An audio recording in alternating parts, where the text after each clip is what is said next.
या तो आप देखिए इस टाइप के केंद्रक होते हैं कि प्रारंभ में ऐसे होता है द्विगुणित एक, मतलब दो केंद्रक होते हैं बीच वाले, फिर बाद में विकसित हो जाता है तो ये फिर एक हो जाता है। तो एक हो जाता है लेकिन ये रहता द्विगुणित है, मतलब 2n रहता है, समझ रहे ना। आगुणित का मतलब एक और द्विगुणित का मतलब दो। अब इसमें देखिए ये वाला, ये जो होता है बीच का ये एग होता है, इसमें एक बड़ा होता है नीचे वाले, ठीक है। तो ये क्या होता है एग, ये क्या कहलाता है द्वितीयक केंद्रक होता है ये वाला। तो देखिए ये क्या कहलाते हैं, प्रतिमुख कहलाते हैं, इनका कोई लेना देना नहीं होता निषेचन में। और यहाँ जो एग है इसमें क्या होता है, वास्तविक निषेचन होता है। क्या होता है, वास्तविक निषेचन होता है। क्या होता है कि जब ये यहाँ से मतलब अंकुरित करते हैं ना ये, तो ये जाके यहाँ पर फ्यूजन कर देते हैं। ये क्या कर देते हैं, यहाँ पर फ्यूज कर देते हैं इसको। तो एक एन इसका होगा और एक एन इसका होगा, तो इस तरह से क्या हो जाएगा, 2n वाली आकृति बन जाती है।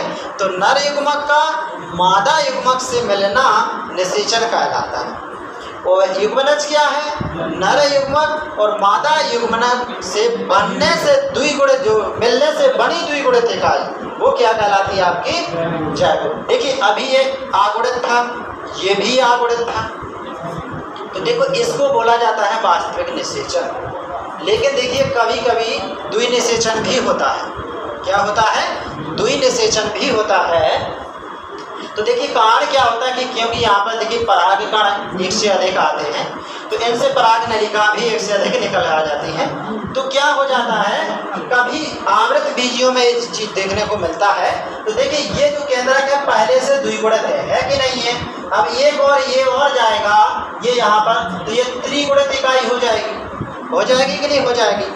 तो इसको क्या बोला जाता है, इस तरह से एक बार निषेचन एग से और एक बार निषेचन द्वितीय केंद्रक से हो जाता है, इसलिए इस घटना को द्विनिषेचन बोला जाता है। क्योंकि निषेचन दो बार हो रहा है, यहाँ पर हो रहा कि नहीं हो रहा है। तो इस तरह से दो बार निषेचन होने की घटना को द्विनिषेचन भी कहते हैं। और इसको जो द्विनिषेचन की घटना को ट्रिपल फ्यूजन भी बोलते हैं, त्रिशल्यन क्यों बोलते हैं, क्योंकि यहाँ पर देखिए केंद्रक 3n हो जाता है, हो जाता कि नहीं हो जाता है। यहाँ पर केंद्रक 3n हो जाता है क्योंकि 2n तो पहले से था ही वो, और एक n यहाँ से आया परागकण का, तो 3n हो जाता है। इसको ट्रिपल फ्यूजन भी बोला जाता है। ये केवल आवृत बीजी पौधों में देखा जाता है। किस में देखा जाता है, आवृत बीजी पौधों में। नवास्चिन ने इसको सबसे पहले देखा हुआ था, लिलियम फ्रिटिलेरिया नामक प्लांट में सबसे पहले इसका अध्ययन किया था, समझ रहे ना। तो ये आवृत बीजियों की ही मुख्य विशेषता है जिसमें केवल द्विनिषेचन पाया जाता है, ठीक है। तो ये चीज तो थी, हमने इनको निषेचन के बारे में ये चीजें पढ़ी हुई है, ठीक है।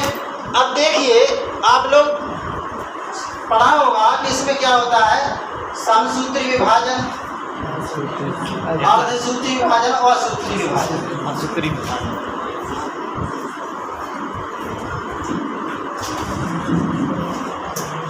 इनको इस टाइप का विभाजन बोलते क्यों पता, ये देखिए इसलिए बोलते हैं कि समसूत्री विभाजन में देखिए क्या होता है कि जो आपके गुणसूत्र होते हैं, जैसे हम देखते हैं हर उसमें गुणसूत्र की संख्या कैसी होती है, निश्चित होती है कि नहीं होती है। तो अगर गुणसूत्र एक कोशिका से दूसरी कोशिका, जैसे जनन होगा तो एक कोशिका से दूसरी कोशिका बनती है, तो अगर गुणसूत्र देखिए सेम बने रहे उसमें कोशिका में, तो वो विभाजन समसूत्री होता है। और अगर मतलब गुणसूत्रों की संख्या घटकर कैसी रह जाए, आधी रह जाए, तो उस चीज को बोला जाता है आपका अर्धसूत्री विभाजन। तो देखिए आपका जो भी लैंगिक जनन है इसमें मुख्य रूप से क्या होता है, अर्धसूत्री विभाजन होता है। अब अगर आपसे प्रश्न ये पूछा जाता है कि क्या कारण रहे कि जो लैंगिक जनन में गुणसूत्रों की संख्या स्थिर रहती है, हाँ, तो कारण क्या होता है, इसका कारण अर्धसूत्री विभाजन होता है। क्योंकि जब युग्मकों का निर्माण होता है तो उसमें क्या हो जाती है, गुणसूत्रों की संख्या घट के आधी रह जाती है। और जब दूसरा युग्मक, एक नर युग्मक में आधी, दूसरे नर युग्मक में आधी, तो इस तरह से जब भी निषेचन होगा, जायगोट बनेगा, तो जहीं की तहीं बराबर रहेगी। क्योंकि युग्मकों के निर्माण के समय क्या हो जाती है, गुणसूत्रों की संख्या आधी रह जाती है। और युग्मक के क्या होते हैं, नर इकाई होती है और एक मादा इकाई होती है। तो इस वजह से ये प्रजनन वाला पार्ट बहुत ही महत्वपूर्ण है। अब देखिए,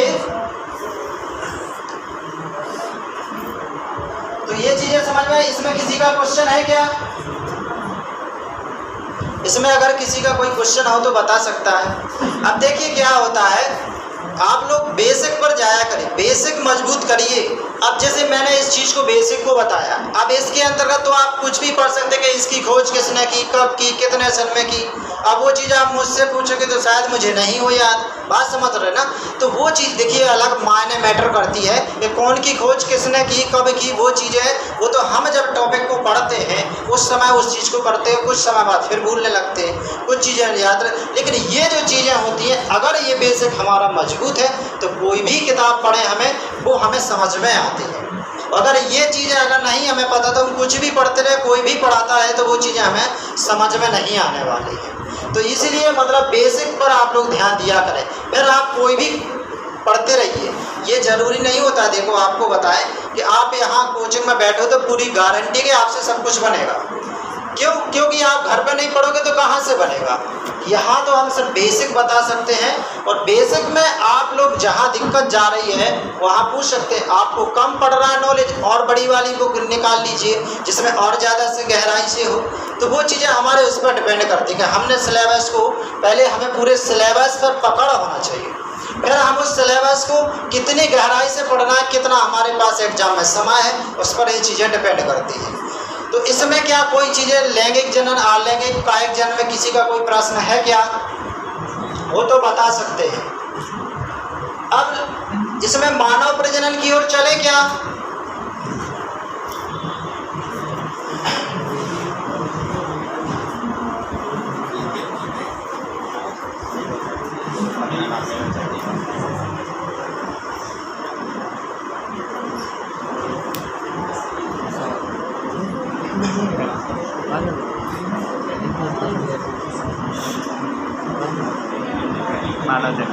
देखिए ये जो टॉपिक है ज़्यादातर लोग इस टॉपिक को नहीं पढ़ाते हैं, समझ रहे।